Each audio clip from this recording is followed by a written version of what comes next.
First off, I'd like to apologize for the audio quality of the last episode, as there had been some technical difficulties. Today's guest is actress and voice actor Tracy Pfau.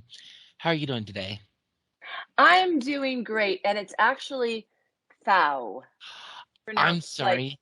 that's okay. That's totally fine. Now everybody knows. Just like cow, but with an F. Pfau, Pfau. There you go. I should have asked that before we started. Oh, everybody knows now. No big deal. Now, Tracy played the character Iona in the Showtime series Shameless. She is also known for doing the voice of Eve in the Alpha and Omega 2 holiday adventure movie. I've come up with some questions from which I'm excited to hear your answers. Mhm. I'm excited to express them to you as well. So, what would you like to hear about first? What was your experience like working on the show Shameless? It was really it was I was kind of reflecting on that because I did get an advance copy of some of your questions, and and it was a blast because my initial, well, when I went into audition for the project over at Warner Brothers in Burbank, Los Angeles.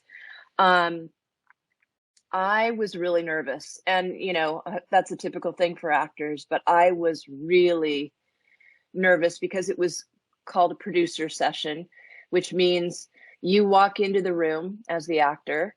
They have a camera set up. They have the casting director and the casting assistant are going to film you, and all the producers are sitting in a big sofa staring at you, waiting for you to perform.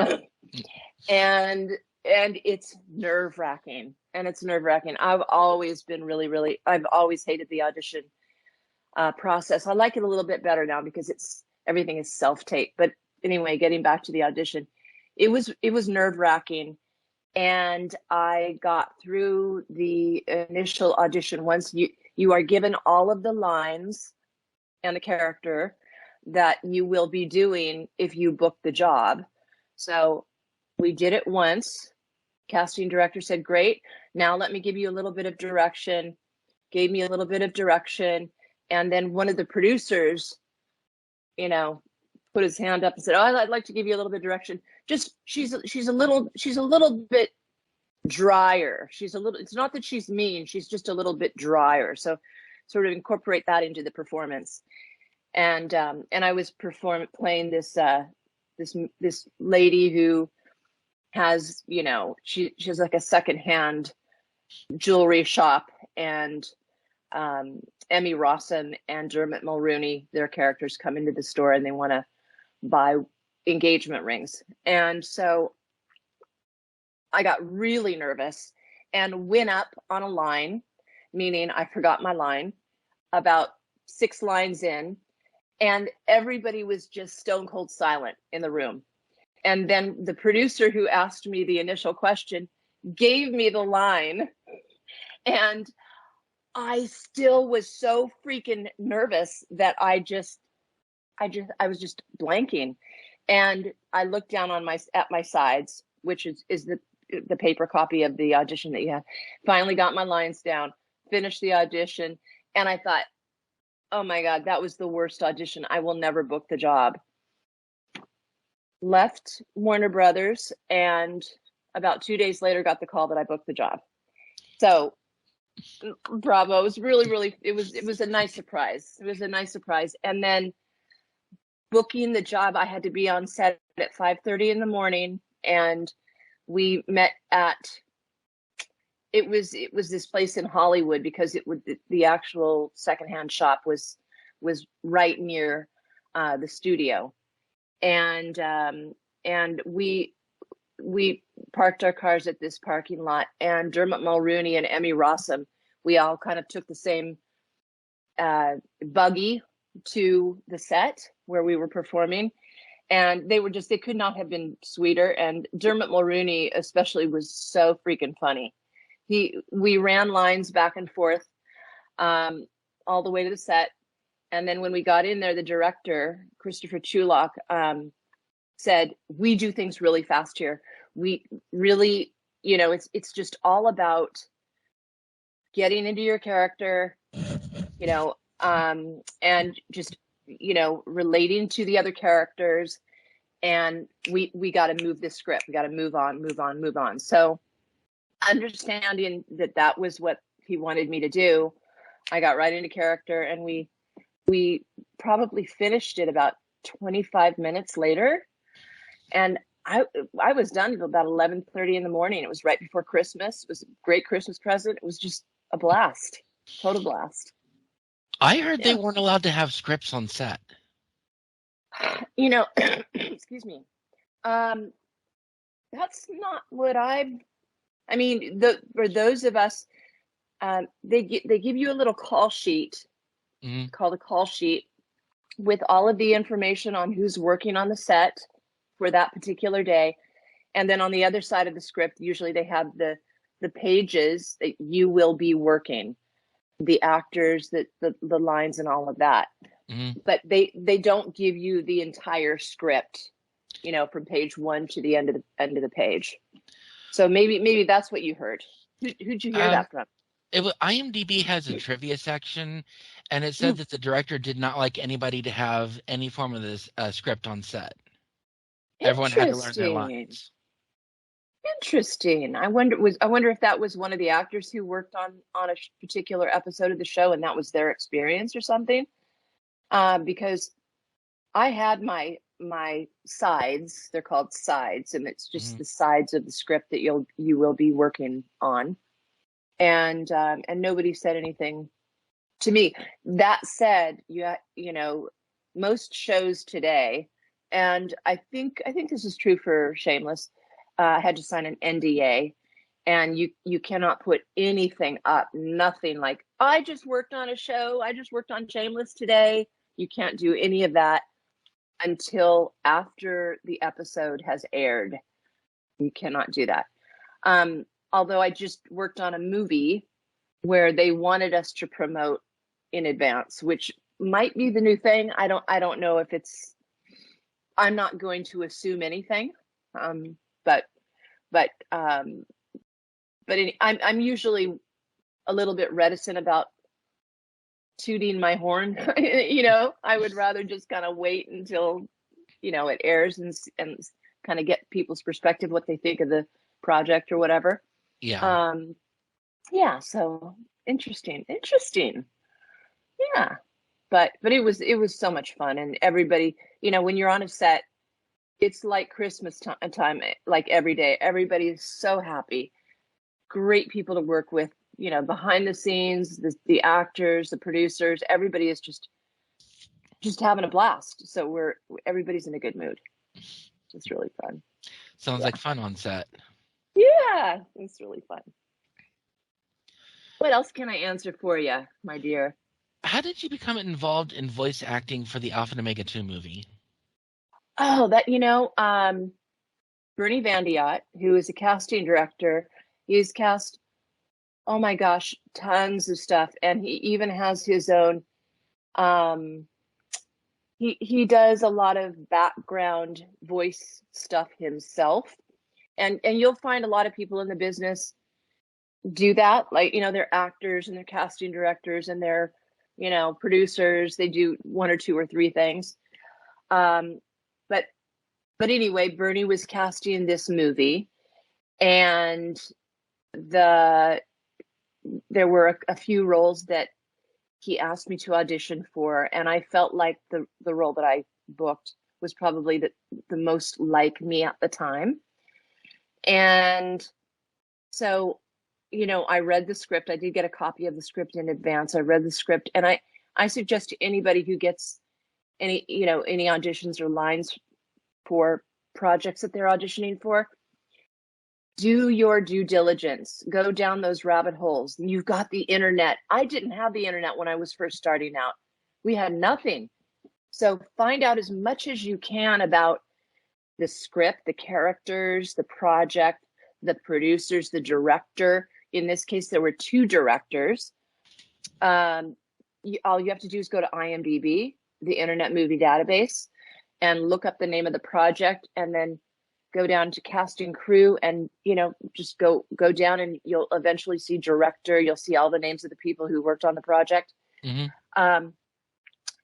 So I worked on the script a little bit. There weren't that many lines. It wasn't a big role, although she was the mom of one of the star wolves in the animated movie.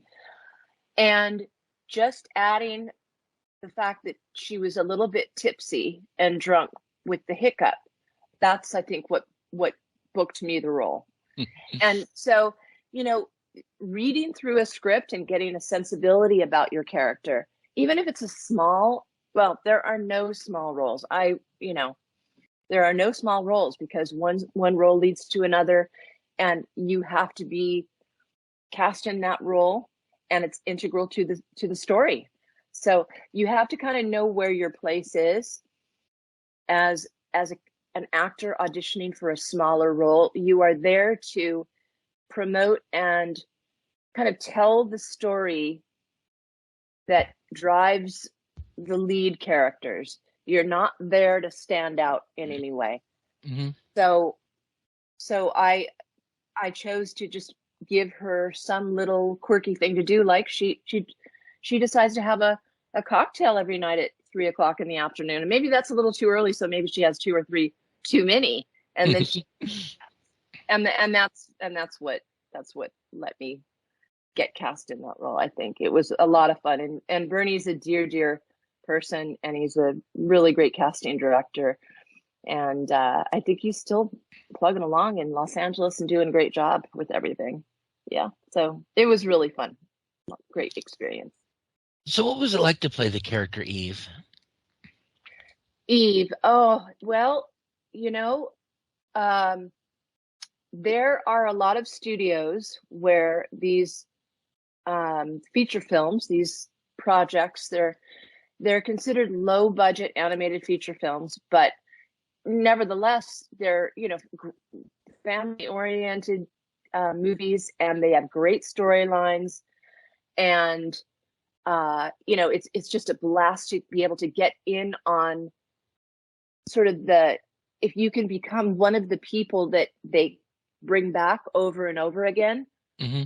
And that was what I was attempting to do, because when you're first starting, not that I was starting out in the business, but with any casting director, you want to make an impression, but like you and I were talking about a little bit earlier, you want to be as interested in them as you are in booking a job. It really is about showing them that you're not self-centered, you're not about you really want to be part of the group, like you Mm-hmm. want to be part of this studio setup. So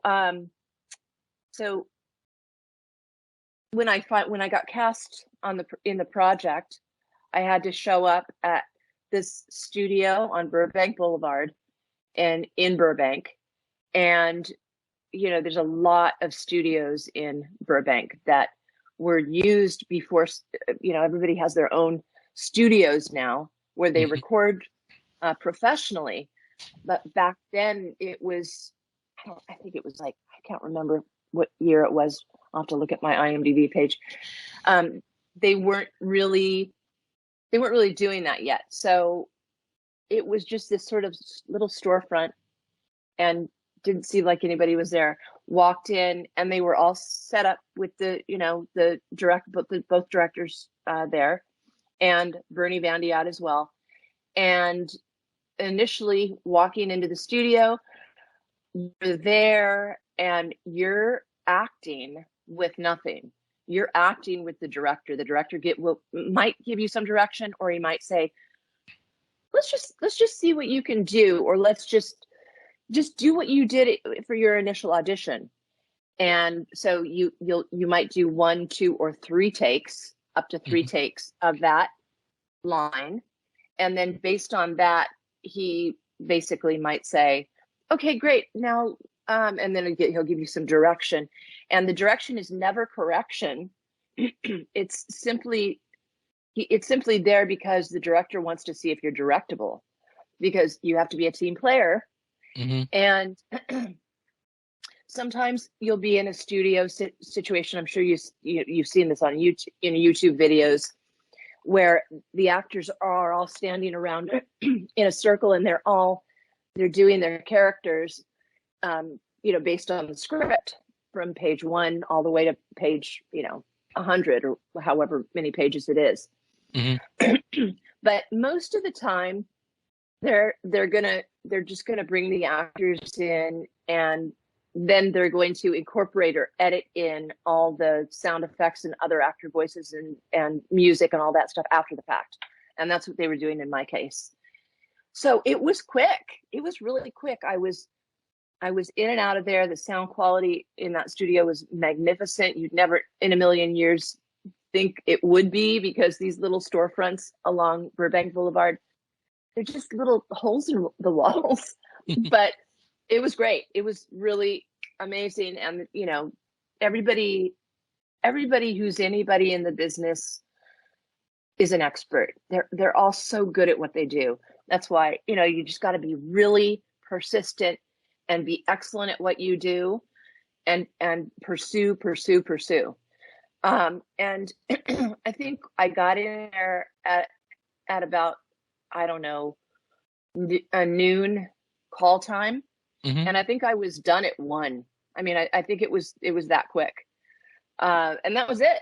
And until the movie aired and I saw the character and all of that. So it was quick. And a lot of jobs will be like that. A lot of voiceover jobs. Sometimes voiceover jobs will be longer than that for a shorter little project. But because the director might be a brand new director and really is, wanting to get a zillion takes, Mm-hmm. they'll ask you to stay longer. And your job as a voice actor is to, whatever they want, you make them happy. Whatever they need from you. And it's okay to ask questions as long as they're intelligent questions regarding your character. If you're not quite sure, what the director was asking you, you can go back and say, well, can you qualify this for me? And they're happy to do that. And then just give them your best. And usually it's 1, 2, like I said, 1, 2, or 3 takes. And that's for both union projects, SAG-AFTRA, and non-union projects. And obviously, if you're in the union, you're not supposed to be working non-union unless you're Phi Corps. It's called Phi Corps, which means financial core. And that just means the union has allowed a certain number of actors to, well, not even a certain number of actors. If you go to them as a union player, a union member, and say, I need to work non-union jobs too, because I need to make a little bit more money, then they will say, okay, you can do that, but you can't vote in SAG-AFTRA elections. And I think the other thing is you don't get your actual SAG-AFTRA plastic little card thing, even though you still have a membership and all that stuff. And you can do that for as long as you need to. You still have to pay your dues and all that stuff to stay in the union, but most of the time, that's what sometimes actors will do, that to pad their wallets to pay the bills and things like that. So yeah, that was it. It was a really, really amazing role. And I didn't actually see a picture of the animated characters or anything, but I just imagined in my mind. And that's, you got to have a great imagination. I mean, all of us have been kids. We all remember what our favorite animated characters were, right? Mm-hmm. So you just got to do that every single time, and you got to make it feel like, when you're auditioning for something, you have to make it feel like the character is doing some physicality as they are saying their words. Because most of the times they are doing some physicality, like like jumping out of an airplane and flying away if they're a superhero, or jumping off a cliff if they're a lion, and getting away from the hyenas, or whatever it is. If the director or the producer or the whoever it is that's making the decisions about casting you hears an actor in his home studio, then you're not going to book the job at all. And probably the most important line, and you probably deal with this a lot, Matthew, hearing people auditioning, if those voice actors don't engage you on that first line, you're done with them, right? Yeah. I mean, right? You have to hear that initial, like right away, you've got to hear that they are engaged as that character doing some physical thing, right? Mm-hmm. So really, really important stuff. Sometimes we forget about it, but you have to focus when you're an actor, and when you go behind your microphone, you are talking in the ear of something. I don't know if it's a sentient robot or if it's an animal or if it's a human being, whatever it is. It's something that's listening to you, and you're doing something physical. But of course, since I'm doing all the hiring of the voice actors, even I have to step aside and say, maybe switch these actors around. That's true. Yeah, exactly. And you might be able to do that. Tell me about what your experience with that has been. Has it been successful, or what's been going on? That's been successful. I mean, I was able to get 2 characters switched around, though I was a little confused at the time. Remember, I had asked you to try and do a certain voice, which you were already doing anyway. Mm-hmm. Right. And I was worried about how the actors would react, because this is my first project and I'd never dealt with actors before. Gotcha. And how did they react? They were fine with it. They recorded their lines, though all the lines have been archived now since the script has changed since then. It's okay. That's okay. And you know what? It really is about you being kind, but being a director, directing us, Mm-hmm. making a decision about what you need as a director, and being kind and loving through that very important direction. And if you say that with direction, I'm stuck on the word direction, but if you talk to those of us with assertiveness, and let us know this is what you need, every one of us are going to be fine with it. Because remember what I said about our job as voice actors is to make the director as happy and positive as he can possibly, or she can possibly be. That really is the case. It is about that for me. I did have one issue with an actor. They said Mm-hmm. that they were going to record a part. I'd talked to them multiple times and they never followed through. So, oh well, that's not cool. That's not copacetic. So if an actor does not follow through, then you have every right to replace that actor.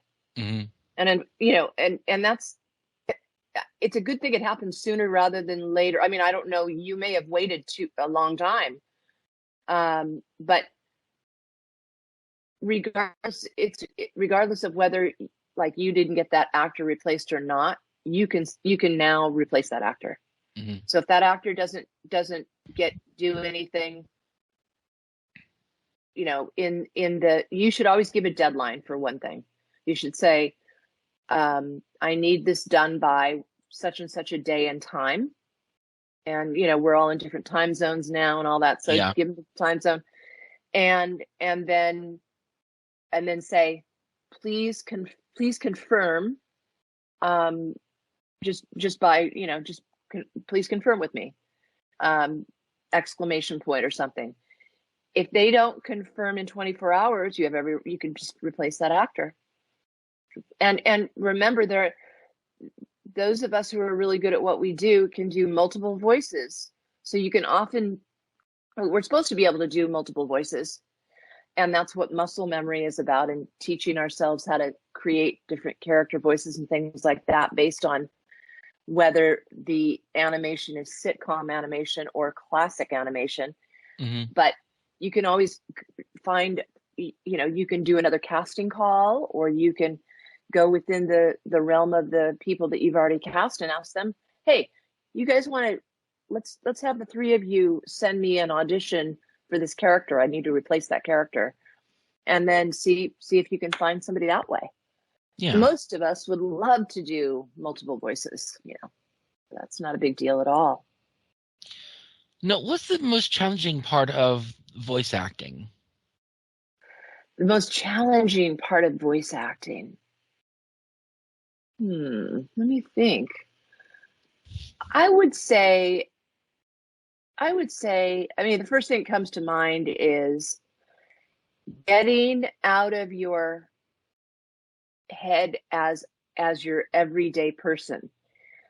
Making sure that, like, when you walk into, well, when you get your sides and the down of the character that you're going to audition for, that one, you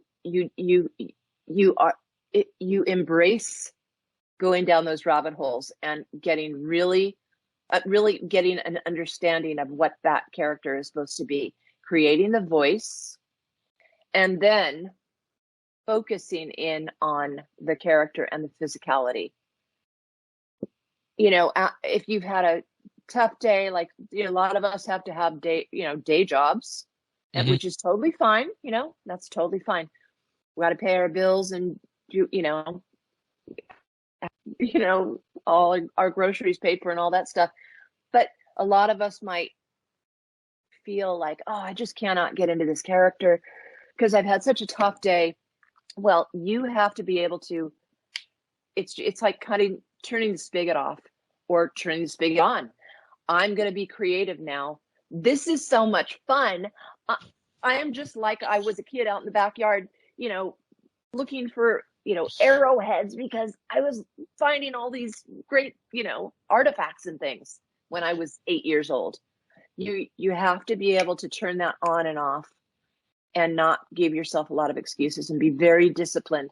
The industry has gotten, a lot of things have changed over the span of the last 2 or 3 years with COVID, the rules of COVID and all that. Now everything is self-tape, which means you're going to audition, sound, you're going to do an audio audition, an MP3 audition. And you're going to send that into the casting director. There's going to be a deadline. You want to be able to get that audition in before the deadline is up. And you want to create the most amazing character voice. And it's not just a voice anymore. Listen, it's not a voice. It's a three-dimensional character, a real life character. So you want to keep that in mind.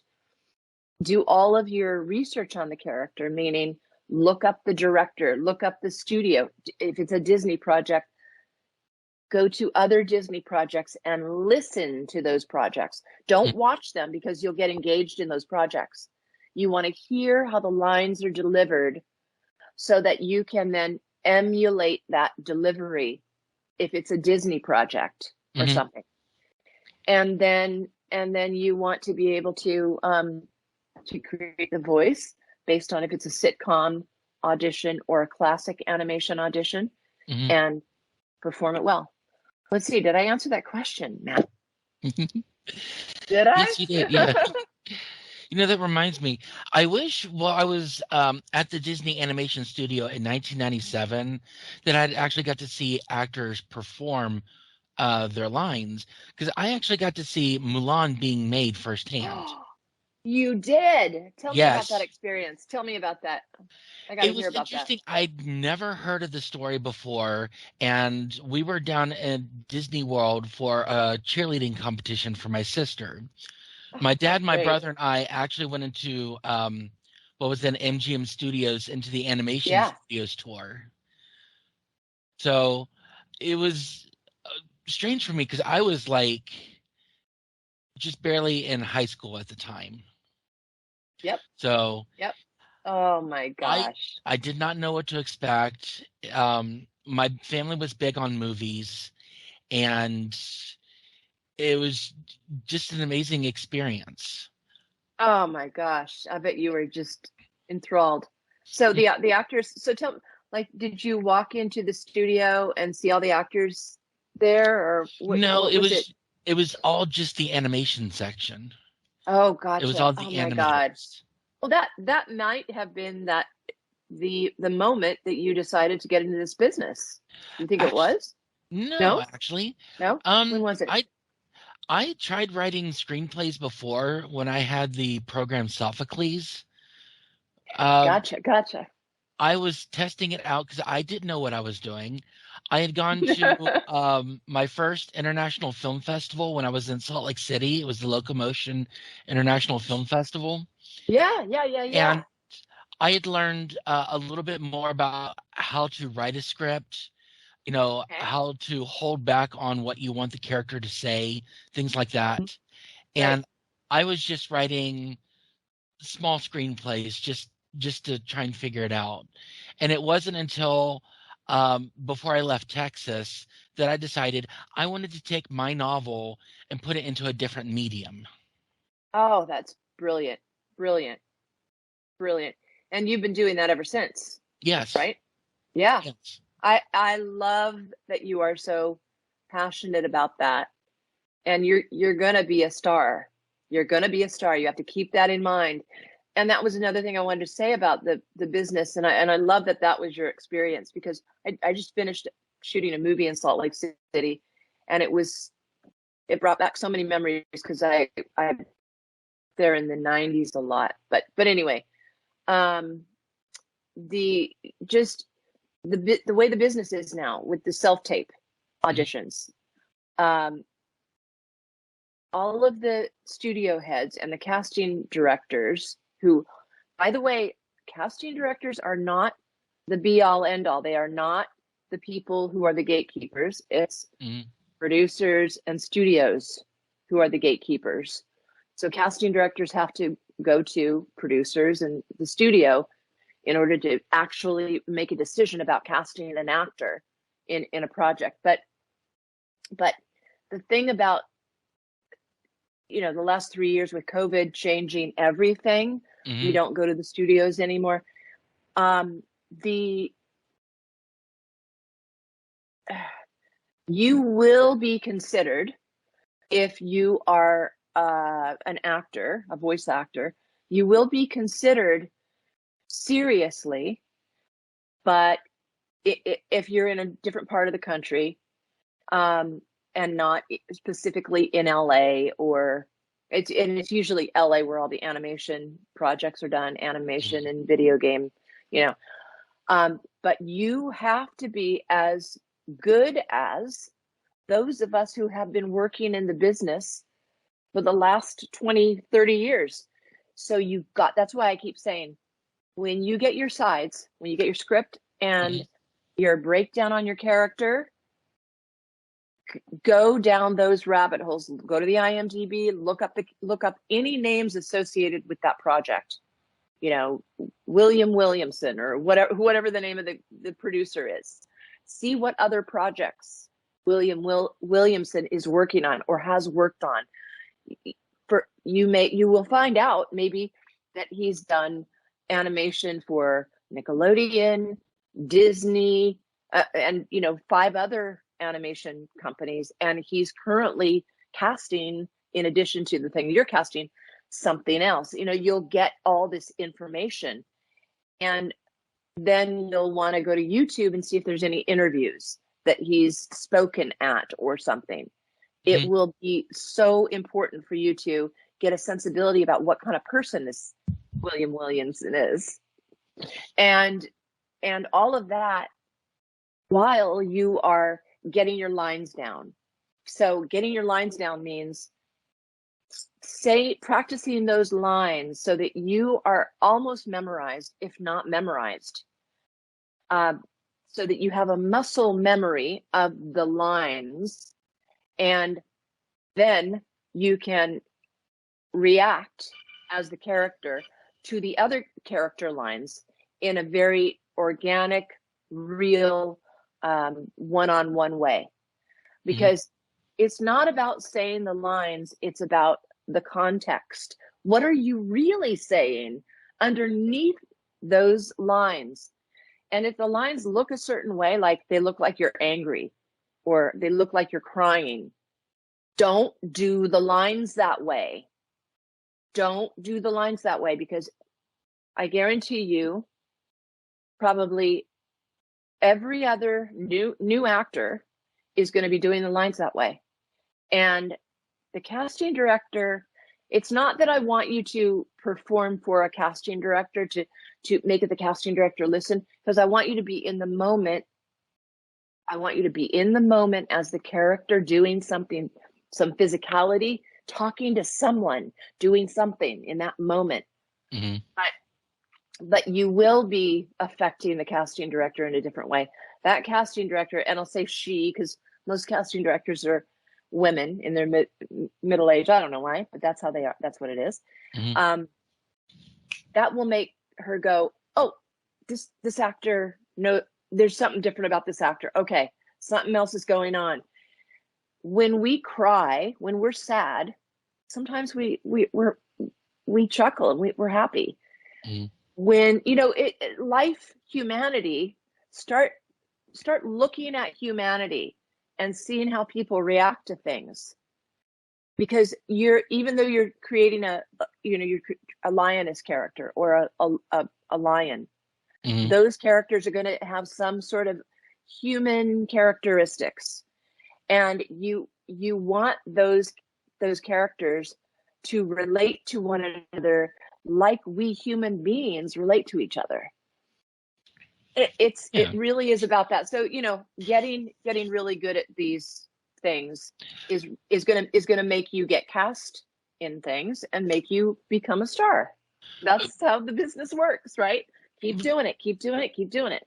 But of course, not every line is going to have a direction on how it's said, but sometimes Right? there's hints on how the character might behave based on the action beforehand.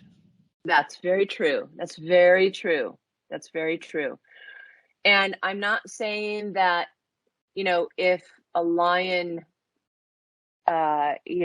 is teaching his son the ways of the world, and that lion is being assertive and sort of kind of gruff with his young son, there might be a different way to do that, knowing that the lines look that way. They look like he's being gruff. Well, most fathers who are gruff, why are they gruff? Why are they gruff, Matt? Tell me. I don't know. For my father, he didn't know how to handle children until we were teenagers. Okay.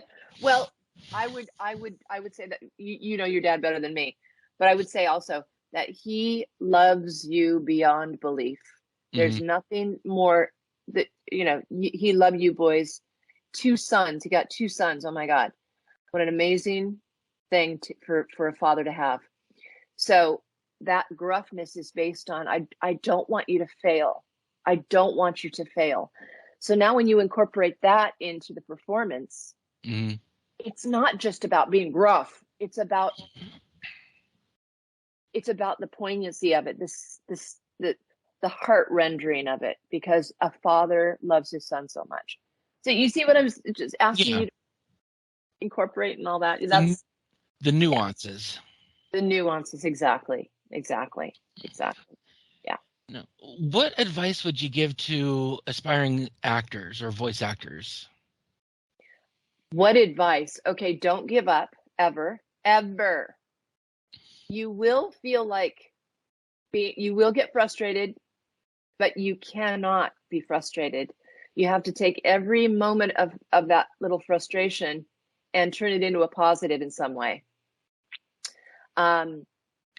You have to, like I said, do your due diligence.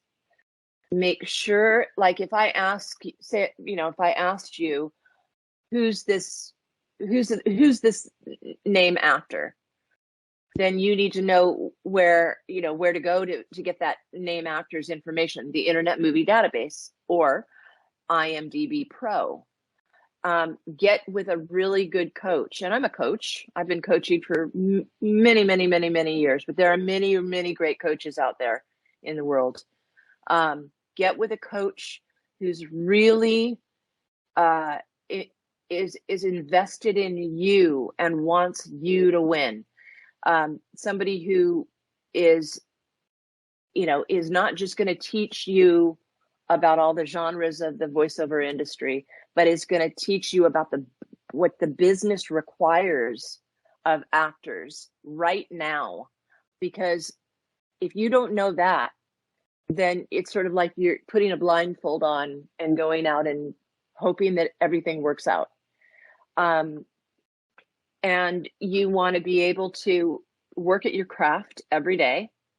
So acting, voice acting is a craft. And again, it's not just about a voice.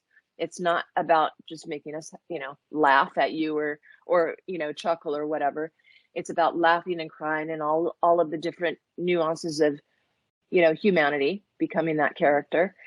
And ask questions and be interested in the other guy, whether it's an actor friend of yours or somebody who is higher up than you, a producer or an animator. Go to LinkedIn and look up. Don't just look up voice actors, because that's who you're competing with. Look up producers, animation producers. Look up who is going to make a decision about casting me. Producers, studios, casting directors, sort of, they're gonna have a little bit of say, but they're gonna talk to the producers and the studios. And then start following them on Instagram or Facebook and just say nice things. And eventually let them know, hey, I'm in the business. I just did this short. Here's the short that I did. And here's 2 characters that I created. Here's the voices and here's the animation. Put that up on your Instagram. And you're going to eventually start getting followers that way. And then start auditioning for stuff. And how do you find auditions? Well, there are the pay to play sites like Voice123, voices.com, things like that. But you can also find websites where there are free animation audition. Matt, you probably know of some, right?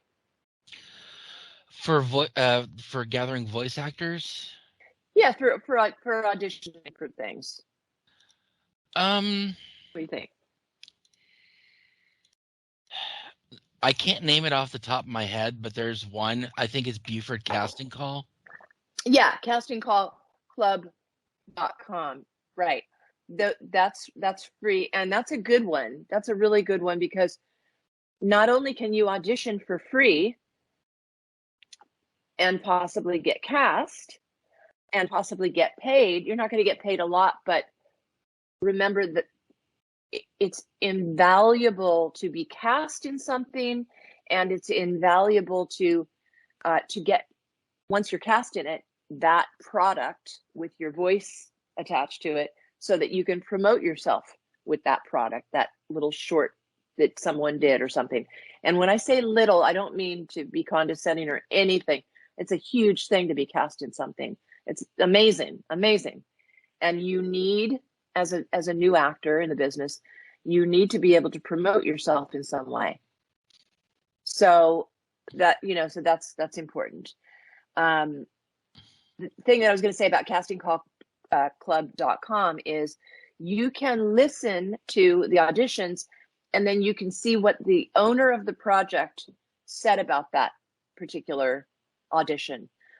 So you can listen to all of them first and get a sensibility. Okay, he likes this, but he doesn't like this. He likes this one, but doesn't like this. Okay, I'm going to take these two and listen to them over and over again.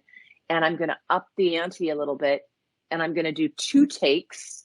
One take will be like the one guy, and the other take will be, I'll just make my own creation up, but it'll be a little bit more like the second take. And then you have a better chance of booking that job. If I recall So, correctly, Casting Call Club itself got shut down, but oh, the it other one did? the one I was mentioning was Buford's Casting Call. Oh, Buford's Casting Call. Okay. Yeah, So because then keep that in mind, people. Buford's Casting Call I Club.com. was upset when Casting Call got shut down because that's where I found you. Oh my gosh. Is that where we found each other? Yes, it That's was. fantastic. Oh my gosh. Well, now we're old friends, so that's we don't have to worry about that anymore, right? Hmm. Matthew. Yeah. You'll have to By the way, forgive do you like to be called Matthew or Matt? either or, What do you like the best? Matt. Okay, Matt. Future Matthew here. There's been some confusion as to the information I said about Buford's Casting Call. The website is indeed Casting Call Club and it has not been shut down. Sometime after I moved to West Virginia, there was a similar site where I met Tracy that had been shut down, but I can't remember the name. Casting Call Club was where everyone migrated to after the original server shut down. Please forgive the confusion. I'll call you. You'll have to forgive me. As we've been going through, I've been cutting out certain questions because they've been That's answered. okay. That's okay, honey. So, what other projects have you been involved in? Oh gosh, I've done a lot of different projects. I'll just talk about the most recent projects that I've done. I just worked on a feature film, Blessed. It's a horror movie. It was shot at the McCune Mansion in Salt Lake City. Oh my God, this mansion is amazingly beautiful. It was built in at the turn of the century by the McCune family, and they say it's haunted, but I don't know. We'll have to save that for a different day. But I worked on that for 3 weeks in November, and that'll come out next year. I worked on a movie called Paradise Highway with Juliette Binoche, and I worked with Juliette Binoche, which was really fun. And Morgan Freeman was in that as well, and some other name actors. These are on camera things. Mm, And then I worked on a project called uh, Adam the First, and the young actor that's in that. Oh my gosh, I forget. I should not forget what his name is, but really talented young actor who I think you would recognize his name. Let me see if I can. And this is what, don't forget people's names. If you can help it. I guess when you get to be my age, it's okay, but no, it's not okay. I don't My know. mom used to, Sometimes I terrible. have to go to IMDb in order to remember who certain actors are. Good, Matt. I'm glad I'm not the only one. Oh my God. Okay, so let's see. Let me look under my name. If I can remember my name, that's crazy. Okay, so 1, 2. All right, so let me look up this guy's. Oh, he was just lovely to work with. When I see some other projects that I worked on, which were really fun, and this is really great too. Podcasting can now be put on IMDb, so you should make sure your podcast is added to the IMDb. Oh, Because I did a podcast. Yeah, yeah. I'll have to figure out how to do that then. Well, you just email me. I'll help you with it. Okay. Yeah. So, and this is another thing. When you go to the IMDb and you look up an actor, say you want to look up my name, Tracy Pfau, then you go to all filmography. That is how you see everything on me. So animated projects, on camera feature films, episodic TV shows. It's going to have a listing of all that. and then IMDb will break down the categories listed based on, they change things. They've been changing things a lot lately, but it should be pretty easy. Okay, so the name of this project was, it's an upcoming project. Adam the First and Oaks Fegley. Do you know who Oaks Fegley is, Matt? The name sounds familiar. Yeah, he's an upcoming young actor, extremely talented. He was probably best known. He just was in The Fabelmans. Mm-hmm. If you saw The Fabelmans, which was great, I recommend everybody go to watch The Fabelmans. It was fantastic. Pete's Dragon. He played the little kid in Pete's Dragon. The remake? Which would the remake? Yeah, the remake, the 2016 version. He was also in Wonderstruck, and he's done quite a few projects. It's fun, and it's funny as actors. A lot of actors are really shy people. Did you know that? No, I didn't. Yeah, a lot of actors are really shy people. So don't let that make you not be an actor. If you're quiet and shy and reticent, it's probably because you're really talented and you have just been in your own head for many, many years creating these characters. So start incorporating them. And in order to be, if you're going to become another character, just think in terms of this. The character is not nervous.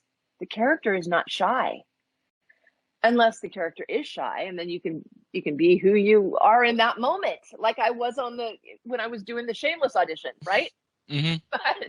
But anyway, that would be probably my best advice and stuff. There's one thing I come to find sad is whenever I started into stage 32 and I started talking to other professionals, someone actually requested me, because of how long my project has been on there without actual production, to go ahead and take it down for now. So I ended up having to take it down.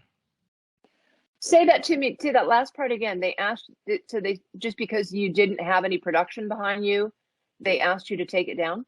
For now, until I could actually get it into production.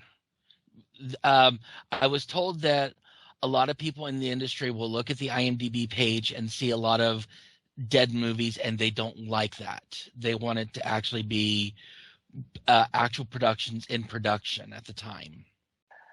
Oh, okay. Well, okay, but you're not, like, for instance, you're not going to take down your IMDb project. You're not going to take that down, right? No, right now the current project is not on IMDb because it is still in pre-production. Yeah, oh, because it's upcoming. Yes. No, that's not what. No, that's not. I don't see. Oh, hold on. Okay, so it was just sitting there for years without being fully in production, and it was saying that it was released. That's the problem I ran into. You took it down. I had to. For now. Who told you had to take it down? The people at IMDb? No, people at stage 32. I have not heard that. I have not heard that.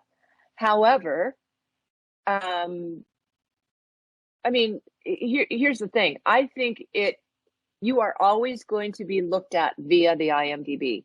Mm-hmm. And who is going to know whether your production has actually been produced or not? It's better to have something up there than not have up there. That's my perspective on that. So my perspective would be get that thing back up on the IMDb. Okay. Yeah. Okay. So, okay. How did you get into acting? How did I get into acting? Okay. Well, long story short, my dad was very much in acting when he was in college.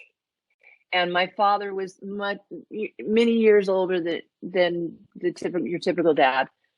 And he would take my sister and me and my mom to plays, musicals for every, I don't know, we became attached to these in Los Angeles at the Dorothy Chandler Pavilion. So we saw these great productions, and I was just intent on becoming an actor. But when it came down to it, and living in Los Angeles, my folks didn't want to pursue us to pursue that, me to pursue that too much, because my dad had a lot of bad things happen to him in Hollywood when he initially got into acting. He later became a judge, and that's how he used his dramatics in the courtroom. He was really good at what he did, but I always wanted to be an actor from the time I was 7 years old. And so, just the typical story. Going, high school, took tap dancing lessons and all that stuff. And then, when I got into, I actually went to UCLA, and then I went back to PCC because I wasn't quite ready for UCLA. When I was at PCC, which was this community college, Pasadena City College, I got into radio announcing and radio drama. And it was right before everything became digital. And so I learned the business, sort of like, how to do radio drama and announcing and all that stuff, while also learning the digital aspect of it. And then I went back to UCLA and majored in theater and got my dialects down and all of that. But I went back a little bit later when I was a little bit older, because I was ready for it then. But here's the thing. If I were you guys, young people, I would not spend the money on college to go to film school or theater school now. It's way too expensive. Way too expensive. Unless you're going to go to like Juilliard or something like that. A Juilliard, Hollywood will come calling if you are enrolled in a school like that and have been accepted to a school like that. Most definitely, Hollywood will come calling. But I went to UCLA and was in theater, and I also did linguistics with all of my accents and all that stuff. UCLA, the theater department was a good theater department, but it wasn't like Juilliard. So in retrospect, I would probably not have gone back to college. You know what I mean? But everybody has to kind of, ask themselves that question when they get to be that age. And, yeah. Now, actually, it was in college that I ran into the film club that really got me into wanting to create more scripts. Excellent. I was asked. Tell me about that. What was the school? What was the film club, and what was the college? Tarrant County Community College in Tarrant County, Texas. Love it. I went up to the host of the film club because I had an idea for a short script that was animated. She looked and goes, this is good, but can you write this for me? Excellent. So I went and wrote a 2-3 page script about an intervention. And I handed it to her. She goes, I love this. Can you film it? We tried to get a production together for the film club. I had no clue what I was doing. And by the time we got any actors, we did not have the equipment, and the actors just gave up on us. Oh, crap. Sorry about that. Oh, man. So this would have been a live action intervention short film that you wrote in 2 or 3 days? Yeah. Okay. Well, first of all, the experience that you got was invaluable. Even falling flat on your butt and not, the actor's not panning out and all that stuff. Mhm. Everything that you went through, Matt, Mhm. you learned something from. And there is an invaluable amount of access out there now, to other groups of people that would be willing to like drive to where you are right now and be involved in something that you, director, you are in charge of. Mhm. And there's a website called Mandy.com, and there's a couple other websites too. I can't remember the names of those websites, but they are production related, where you can find whatever you need, production wise. And this is where, like I say, hire a coach who can help mentor you and teach you about what to do, where to go, and how to navigate to become, this aspect of the business, or this aspect of the business, or this aspect. I want to be a director, or Mhm. I want to be an actor and a director. I want to do both. Because I would imagine you want to do voice acting too, right? No, No, you don't? No, no. no, no. Okay, that's great then. I love that you have made that decision and understand that about yourself. So you want to be, tell me, director, right? Screenwriter and auteur director. Love it. Okay. I love it. Okay, so you have all that figured out, and you're still trying to navigate all of that, correct? Mhm. Yes. Okay. So So you and I I will talk, but look at Mandy.com. okay. Okay. Look at Mandy.com. Believe it or not, I actually managed to secure a license for an animation studio here in West Virginia. Oh my God, that's magnificent. How'd you do that? I went to the government website and created a business. Did not cost anything. Great. So it's like a production facility that went out of business, that they're trying to, like, you're trying to now use as a production studio. Is that Right. correct? Yes. That's great. That is excellent. In Well, so this town, go sorry, ahead. this town is already known for one particular famous actor, Who is? Don Knotts. I love Don Knotts. He was a brilliant comedian. Oh my God. Brilliant comedian. Yeah, Absolutely brilliant. I was originally surprised when I was younger to find out he came from here in Morgantown. Oh my God, I didn't know that. Oh my God, that's magnificent. When did you guys move from Texas there? I moved back to West Virginia from Texas about 4 years ago because we couldn't afford to stay living in Texas. I see. I see. Now, So it's quite a bit. Yeah. I'm originally from West Virginia. Gotcha. Gotcha. So you've got some support system there too, Yes. family. That is so important. And that's another thing. People in the business who want to, pursue anything in the business, entertainment, try to have some family near you, or people who you love and feel are going to help just be connected to you there with you. It's really important. You got to have family or somebody that you love near you. Yeah. That's great. That's great. So you should continue to pursue that, Matt. Yeah. Yeah, you're Yeah. doing great. You're doing great. Now, if only I could get my hands on the final draft.